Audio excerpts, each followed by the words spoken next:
Hello everyone. ನಮಸ್ತೆ ಸ್ನೇಹಿತರೆ, ಎಲ್ಲರೂ ಹೇಗಿದ್ದೀರಾ? ಎಲ್ಲರೂ ಆರಾಮವಾಗಿದ್ದೀರಾ ಅಂತ ಹೇಳ್ಬಿಟ್ಟು ಭಾವಿಸ್ತೀನಿ. अस्सलाम वालेकुम दोस्तों, कैसे हैं आप सब लोग? उम्मीद है कि आप सब खैरियत से होंगे।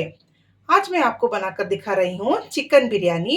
ये 2 किलो की चिकन बिरयानी बना रही हूँ ಕ್ವಾಂಟಿಟಿ के साथ।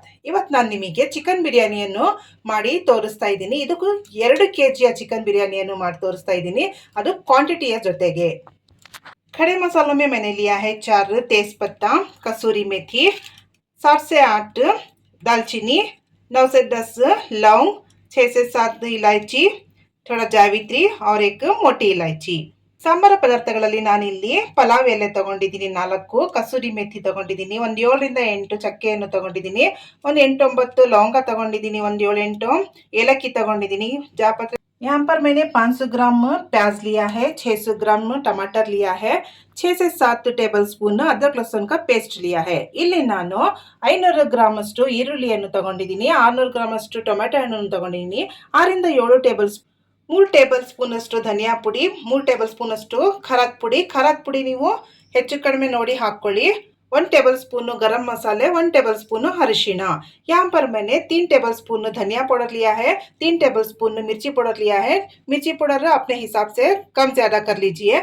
1 टेबल स्पून गरम मसाला लिया है, 1 टेबल स्पून हल्दी लिया है। यहाँ पर मैंने 1 मुट्ठी हरा धनिया लिया है, 15 से 16 हरी मिर्च लिया है, 1 मुट्ठी पुदीना लिया है, 4 नींबू का रस लिया है और 7 से 8 ಬಿರಿಯಾನಿಗೆ ಪತ್ತೆ लिए हैं। ಇಲ್ಲಿ ನಾನು ಒಂದು ಮುಷ್ಟಿಯಷ್ಟು ಕೊತ್ತಂಬರಿ ಸೊಪ್ಪನ್ನು ತಗೊಂಡಿದ್ದೀನಿ, ಒಂದು 15-16 ಹಸಿರು ಮೆಣಸಿನಕಾಯಿಯನ್ನು ತಗೊಂಡಿದ್ದೀನಿ, ಒಂದು ಮುಷ್ಟಿಯಷ್ಟು ಪುದೀನ ಎಲೆ ತಗೊಂಡಿದ್ದೀನಿ, ಒಂದು 7 ರಿಂದ 8 ಬಿರಿಯಾನಿ ಎಲೆಯನ್ನು ತಗೊಂಡಿದ್ದೀನಿ, ಒಂದು 4 ನಿಂಬೆಹಣ್ಣಿನ ರಸವನ್ನು ತಗೊಂಡಿದ್ದೀನಿ। यहाँ पर मैंने 300 ml दही लिया है, 200 ml दूध लिया है, स्वाद अनुसार आप नमक डाल लीजिए। ಇಲ್ಲಿ ನಾನು 300 ml ಅಷ್ಟು ಮೊಸರನ್ನು ತಗೊಂಡಿದ್ದೀನಿ, 200 ml ಅಷ್ಟು ಹಾಲನ್ನು ತಗೊಂಡಿದ್ದೀನಿ, ಉಪ್ಪನ್ನು ನೀವು ರುಚಿಗೆ ತಕ್ಕಷ್ಟು ಹಾಕೊಳ್ಳಿ। पहले हम गैस को जला लेंगे। ಈಗ ನಾವು ಗ್ಯಾಸ್ ಅನ್ನು ಉರಿಸ್ಕೊಳ್ಳೋಣ।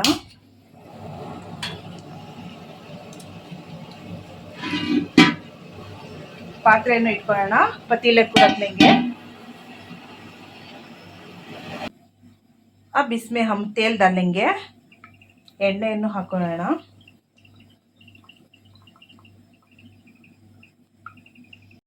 मैं यहाँ पर लगभग 650 ml तेल ले रही हूँ। ನಾನು ಇಲ್ಲಿ ಹೆಚ್ಚು ಕಡಿಮೆ 650 ml ಅಷ್ಟು ಎಣ್ಣೆಯನ್ನು ತಗೊಳ್ತಾ ಇದ್ದೀನಿ। अब हम इसमें डालेंगे खड़े मसाले। ಇವಾಗ ನಾವು ಎಲ್ಲ ಸಾಂಬಾರ ಪದಾರ್ಥಗಳನ್ನು ಹಾಕೋಣ।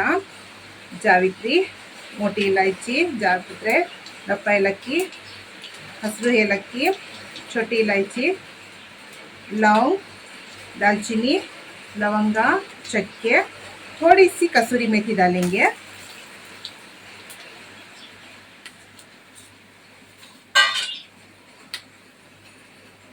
अब इसमें हम डालेंगे कटी हुई प्याज।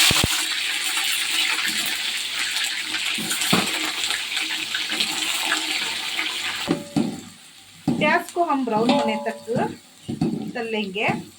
ನಾವು ಈರುಳ್ಳಿಯನ್ನು ಕಂದು ಬಣ್ಣಕ್ಕೆ ತಿರುಗುವಷ್ಟು ಫ್ರೈ ಮಾಡ್ಕೊಳ್ಳೋಣ। प्याज ब्राउन हो गई है, ಈರುಳ್ಳಿ ಕಂದು ಬಣ್ಣಕ್ಕೆ ತಿರುಗಿದೆ। ಇವಾಗ ನಾವು ಬೆಳ್ಳುಳ್ಳಿ ಶುಂಠಿ पेस्ट ಅನ್ನು ಹಾಕೊಳ್ಳೋಣ। अब हम इसमें अदरक लहसुन का पेस्ट डाल लेंगे।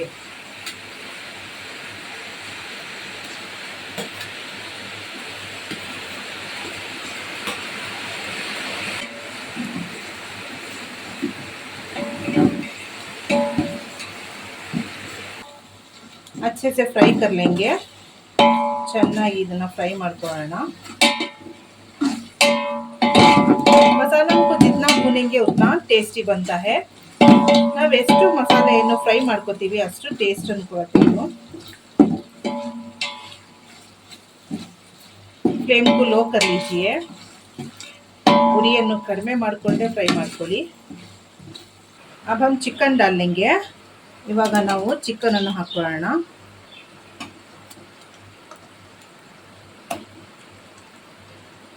बिरयानी ಯಾವಾಗಲೂ ದಪ್ಪ ದಪ್ಪ ಪೀಸ್ ಇರಬೇಕು। बिरयानी के लिए हमेशा पीस बड़े होना चाहिए। ನಾನಿಲ್ಲಿ 2 kg चिकन अನ್ನು ತಗೊಂಡಿರೋದು।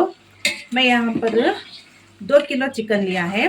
2 किलो चिकन और 2 किलो चावल की बिरयानी बना रही हूँ. 2 kg ಚಿಕನ್ ಮತ್ತು 2 kg ಅಕ್ಕಿಯ ಬಿರಿಯಾನಿಯನ್ನು ಮಾಡ್ತಾ ಇರೋದು ನಾನು ಇವತ್ತು. ಇಲ್ಲಿ ಚಿಕನ್ ರೋಸ್ಟ್ ಆಗೋ ತನಕ ನಾವು मसालेಯನ್ನು ಮಿಕ್ಸ್ ಮಾಡ್ಕೊಳ್ಳೋಣ. यहाँ पर चिकन रोस्ट होने तक हम मसालों को मिक्स कर लेंगे. दही में हम इन सारे मसालों को डालकर फेंट लेंगे. ನಾವು ಇದು ಎಲ್ಲ ಮಸಾಲೆಗಳನ್ನು ಮೊಸರಲ್ಲಿ ಹಾಕ್ಕೊಂಡು ಮಿಕ್ಸ್ ಮಾಡ್ಕೊಳ್ಳೋಣ. ಗರಂ ಮಸಾಲ, ಹಲ್ದಿ, ಗರಂ ಮಸಾಲೆ, ಅರಿಶಿನ, ಮೆಣಸಿನ ಪುಡಿ, ಮಿರ್ಚಿ ಪೌಡರ್, ಧನಿಯಾ ಪೌಡರ್, ಧನಿಯಾ ಪುಡಿ.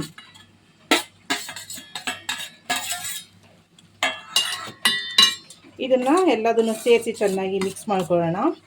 इन सभी को मिलाकर हम एक पेस्ट तैयार कर लेंगे.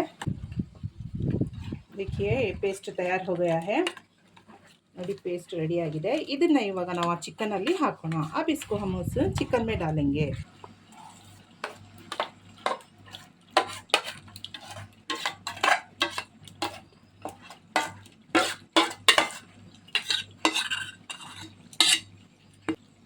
अब इसको अच्छे से मिला लेंगे. ಇವಾಗ ನಾವು ಇದನ್ನ ಚೆನ್ನಾಗಿ ಮಿಕ್ಸ್ ಮಾಡ್ಕೊಳ್ಳೋಣ.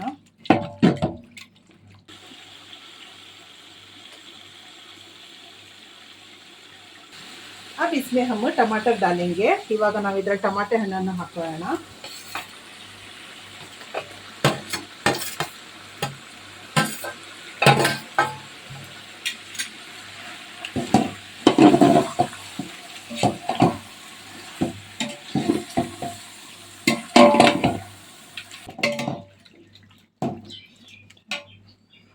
अब इसमें हम हरे मिर्ची कटी हुई, हरा धनिया, पुदीना ये सब डालेंगे. इवाग नाव इदरल्ली कोत्तंबरी सೊಪ್ಪು, ಹಸಿರು ಮೆಣಸಿನಕಾಯಿ, पुदीना ಮತ್ತು बिरयानी एले ಎಲ್ಲದನ್ನು ಹಾಕೋಣ ಒಂದೇ ಸತಿ. सब एक साथ मिलाकर डाल देंगे.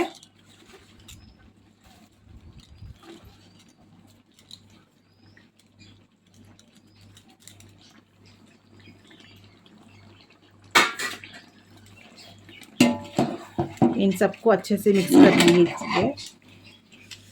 ಇದೆಲ್ಲದನ್ನು ಇವಾಗ ಚೆನ್ನಾಗಿ ಮಿಕ್ಸ್ ಮಾಡ್ಕೊಳ್ಳಿ.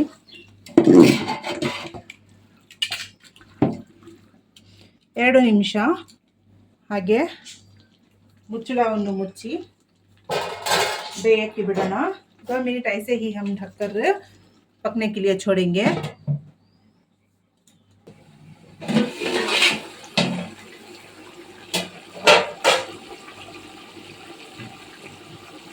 अब हम इसमें नमक डालेंगे.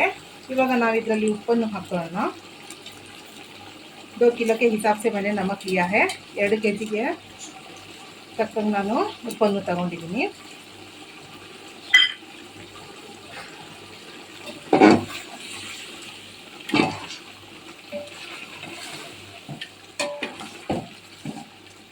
ನೋಡಿ ಆಲ್ಮೋಸ್ಟ್ ಚಿಕನ್ ಬೆಂದಿದೆ. चिकन गल गया है. अब हम इसमें डालेंगे दूध को. इवाग नाव इदरल्ली हालನ್ನು ಹಾಕೋಣ.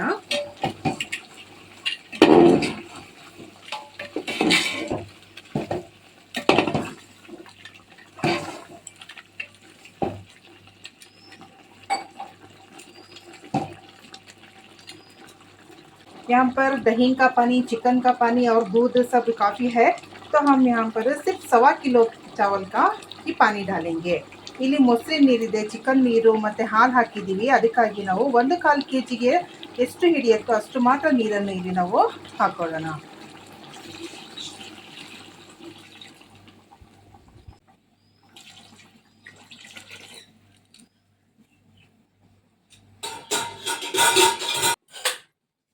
पानी पक गया है. अब हम इसमें नींबू पानी और जो बचा लिया था ಕಸೂರಿ ಮೇಥಿ को डालेंगे. ನೋಡಿ ನೀರು ಕುದಿತಾ ಇದೆ. ಇವಾಗ ನಾವು ಇದರಲ್ಲಿ ನಿಂಬೆ ಹಣ್ಣಿನ ರಸ ಮತ್ತು ನಾವು ಉಳಿಸ್ಕೊಂಡಿದ್ದಂತಹ ಕಸೂರಿ ಮೇಥಿಯನ್ನು ಹಾಕೊಳ್ಳೋಣ.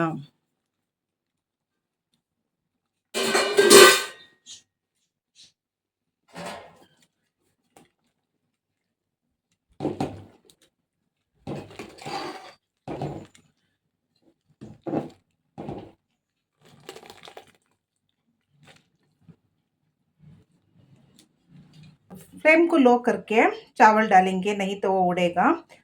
ನಾವೀಗ ಉರಿಯನ್ನು ಕಡಿಮೆ ಮಾಡಿಕೊಂಡು ಅಕ್ಕಿಯನ್ನು ಹಾಕೋಣ, ಇಲ್ಲದ್ರೆ ಅದು ಹಾರುತ್ತೆ। ನಾನು ಅಕ್ಕಿಯನ್ನು ಅರ್ಧ ಗಂಟೆ ನೆನೆಸಿಟ್ಕೊಂಡಿದ್ದೆ, ಇವಾಗ ನೀರನ್ನು ಸೋಸ್ಕೊಂಡಿದ್ದೀನಿ। चावल को मैंने आधा घंटा भिगो लिया था। चावल को मैंने निथार लिया है, पानी पूरा निथार लिया है। अब इसमें हम चावल डालेंगे।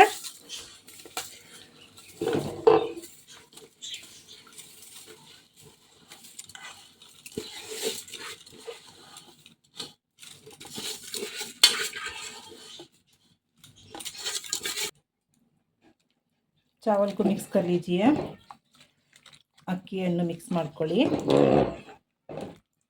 ಇವಾಗ ಸ್ವಲ್ಪ ಉರಿಯನ್ನು ಜಾಸ್ತಿ ಮಾಡೋಣ। अब हम थोड़ा सा फ्लेम को हाई करेंगे।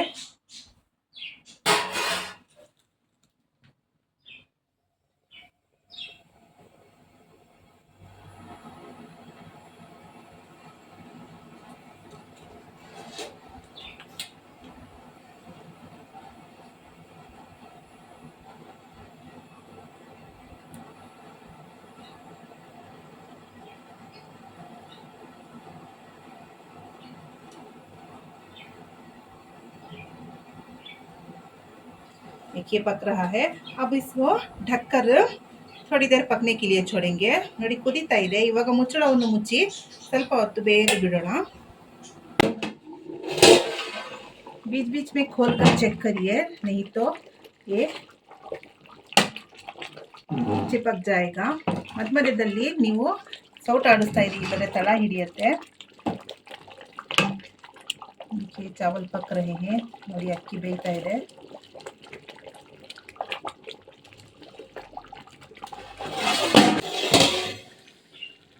देखिए अब हम इसको दम पर छोड़ सकते हैं।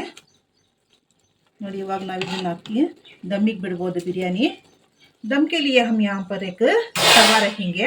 दम ಮಾಡೋದಕ್ಕೋಸ್ಕರ ನಾವು ಇಲ್ಲಿ ಒಂದು ತವಾವನ್ನು ಇಡೋಣ।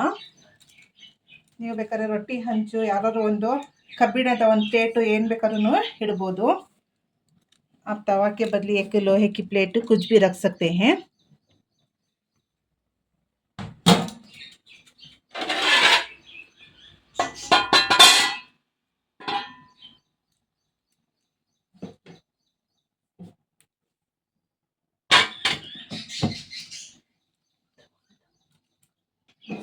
दम को छोड़ने से पहले हमने एक कपड़े को गीला करके उस पर ढकेंगे। ದಮ್ಮಿಗೆ ಬಿಡೋಕ್ಕಿಂತ ಮುಂಚೆ ನಾವು ಒಂದು ಬಟ್ಟೆಯನ್ನು ನೆನೆಸ್ಕೊಂಡ್ಬಿಟ್ಟು ಅದ್ರ ಮೇಲೆ ಮುಚ್ಚಳವನ್ನು ಇಡೋಣ।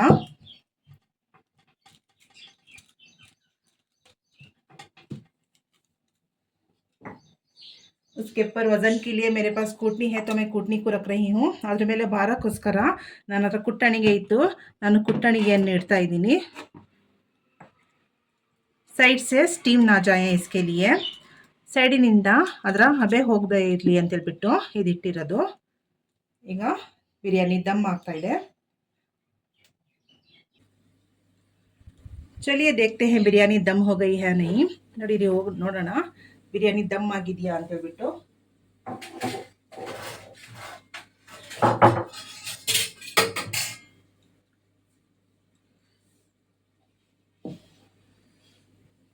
ನೋಡಿ ಸ್ನೇಹಿತರೆ, बिरयानी दम आಗಿದೆ। देखिए दोस्तों, बिरयानी दम हो गई है। अब हम 10 मिनट के लिए ऐसे ही छोड़ेंगे, फिर इसको सर्व करेंगे। ನಾವು 10 ನಿಮಿಷ ಹೀಗೇನೆ ಇದನ್ನ ಬಿಡೋಣ, 10 ನಿಮಿಷದ ನಂತರ ಇದನ್ನ ಸರ್ವ್ ಮಾಡೋಣ। 10 मिनट हो गए हैं। चलिए अब इसको हम सर्व कर लेते हैं। ನೋಡಿ 10 ನಿಮಿಷ ಆಗಿದೆ, ಇವಾಗ ನಾವು ಇದನ್ನ ಸರ್ವ್ ಮಾಡ್ತಾ ಇದ್ದೀವಿ।